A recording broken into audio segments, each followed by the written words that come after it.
menjadikan MPR sebagai rumah lintas generasi. Gitu. Oke, saya mau tambahkan tadi. Ada pesan beliau tadi. Ada kutipan beliau yang saya ingat betul tadi.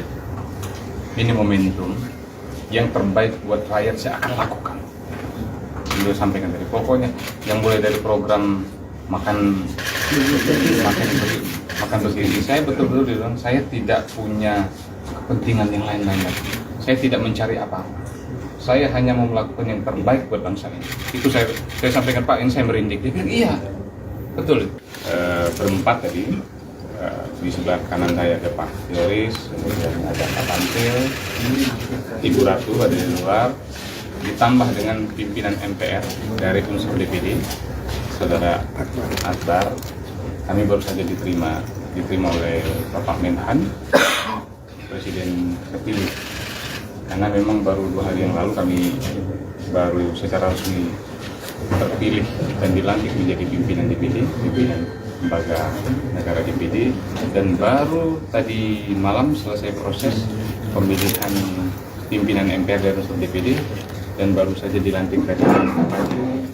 Jadi tentu kami sebagai pimpinan lembaga tinggi negara terpilih sowan sama beliau, diterima dengan baik dan diskusinya bagus sekali.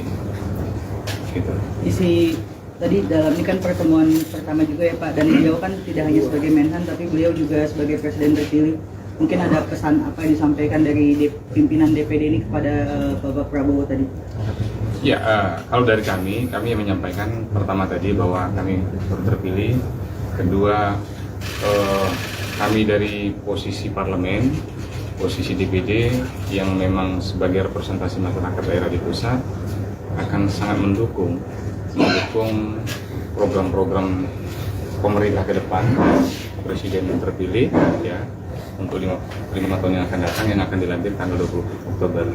Nah, semua demi kebaikan daerah dan bangsa, tentu program eksekutif di bawah kepemimpinan beliau nanti akan kami dukung. Kami sampaikan juga bahwa ya dinamika politik pasti ada, tapi komitmen kita adalah komitmen kebangsaan, komitmen kenegaraan. Program yang baik pasti kita dukung, dan kami yakin dan percaya bahwa di bawah kepemimpinan Pak Prabowo, ya Mas Gibran yang itu melanjutkan estafet kepemimpinan dari Pak Presiden Jokowi akan berjalan dengan baik. Bahkan download Tribun X sekarang, menghadirkan lokal menjadi Indonesia.